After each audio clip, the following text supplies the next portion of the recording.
Welcome to Atrial's Havoc Den. I'm William, also known as Days. And so what we're kind of going to do here is just go through each member of the band, kind of have an interview process, let you guys know a little bit about each individual member. If you've watched our YouTube, you've probably heard some of these things already. But we've never had this on like a podcast platform, Spotify and stuff like that. Just reach a whole new audience. But today we're going to be talking specifically with our main man himself, Clayton. Howdy. Doing good.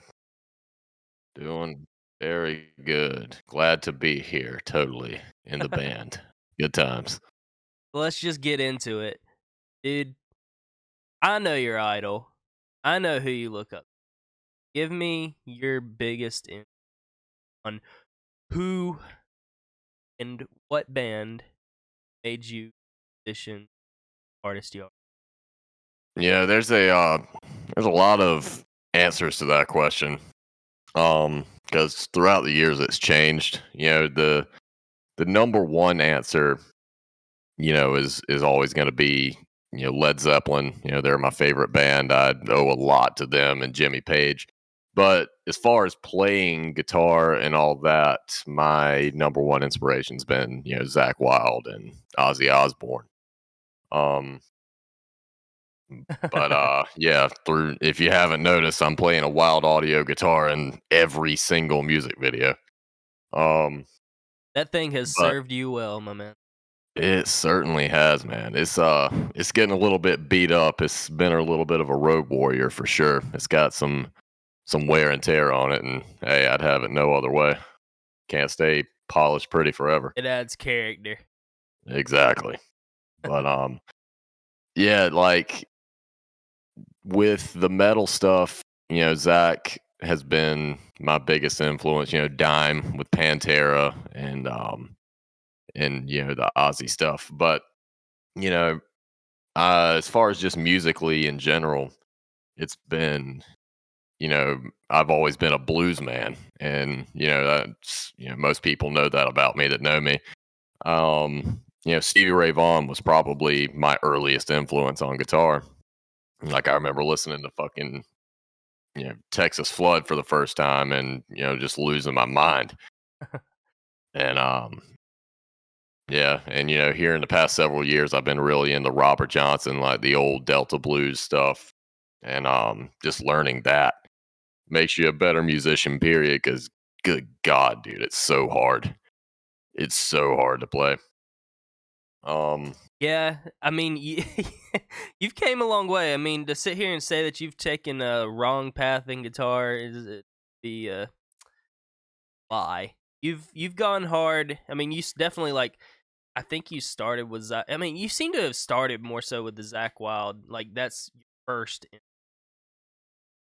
So I I'd mean, say it was my first real inspiration. Like, I got into the other guys. I got into, rock and roll and all that because of Led Zeppelin, but I got into wanting to be a musician because of Zach, I would say. That's probably a fair assessment. what was the first thing you saw of his that was like, boom, Oh man, I want to do that?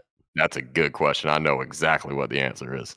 Um it was in 2007 when Black Rain came out, Ozzy's record, and they were doing VH1 when VH1 was still a fucking thing. They were doing VH1 Rock Honors, and the last person to go on, it was at like 12 o'clock at night. I stayed up, being 10 years old, I staying up late as hell. Um, I stayed up and I watched Ozzy and Zach come out, and they played "I Don't Want to Stop," and that was it, dude. Zach ripped the solo and everything. They were up there just slinging it.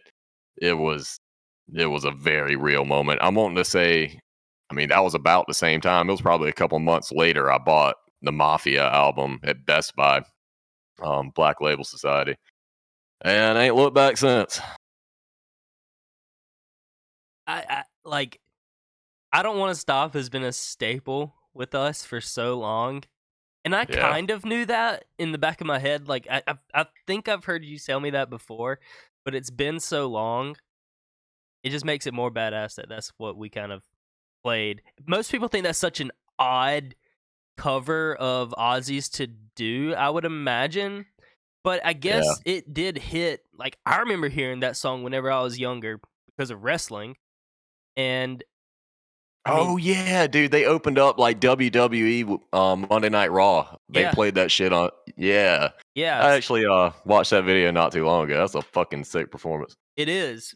It is. But I guess to our age group, whenever we're younger, it just that hit then in the right moment. And I Don't Want to Stop is such a badass song.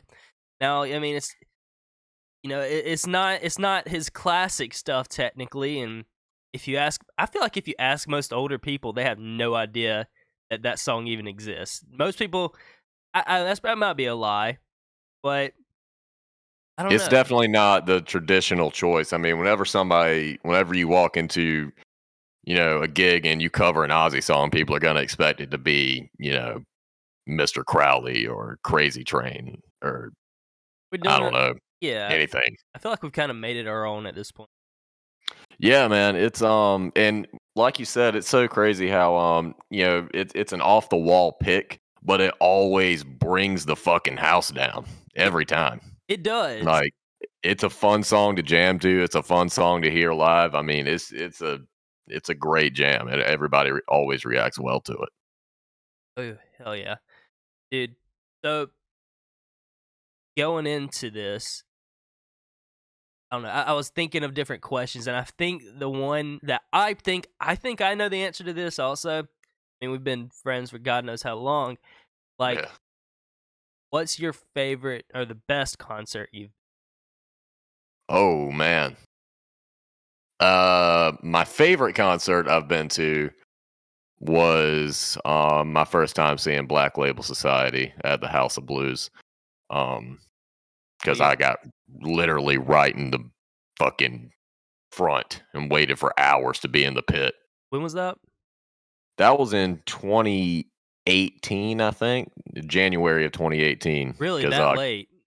yeah, dude, it took forever for me to see Black Label. I had seen Zach Wild, acoustic. I had seen Zach Sabbath, but I had never actually seen Black Label Society until 2018. Um, that being said, that was my favorite show, but I think if you're talking best show, it's really hard not to say the Slipknot's the best show I've seen. It Um, they're hard to beat, man. yeah, Like, I've seen them 4 or 5 times. I didn't see them the last time they came through. I was so wiped, and driving back from that weekend would yeah, have been awful. But dude, there hasn't been a single time that I've seen Slipknot where it hasn't been an almost spiritual experience. yeah, man. Like, and they're really good about obviously, they lose their minds on stage. The fans are always great, but they're really good about changing up their set list so you don't quite know what's coming. Like you know what Yeah. you're gonna get to an extent, but they usually throw in a song that you weren't expecting, and it's just really cool. What was the Like the last first one they time I did? saw them, the last one that they did that I didn't see coming. God, what was it? It was a couple months ago. Seems like I would remember. It was something off of the Was it off of? self-titled. I can't remember what it was. Hold on. I'm trying to think. I'm looking at the track list right now. What was it? I'm wanting to say I think they actually played Sick. I think that was the one because I don't Well, they think I'd always ever play. seen him. They always play I've sick. I've never seen him. I don't think I've ever seen him play Sick. Whenever I was watching their, let me look. I think it was. Let me. I could be wrong. I don't remember because I've seen him so many fucking I times. I'm think it probably was. just I think it was mixing it up. prosthetics. Which is a very off the Oh, wall song that I don't know. It's a deep cut off their first album, but I think it was prosthetics.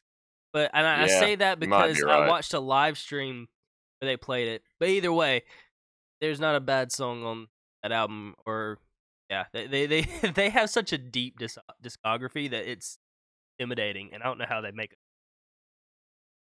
Yeah, for real. Like you're gonna. have a great set list no matter what. But the thing is, you're always going to leave out something that you wish you would have played or you wish you'd have heard. If you enjoyed this, go check out Atrial's Havoc Den on Spotify for the full podcast.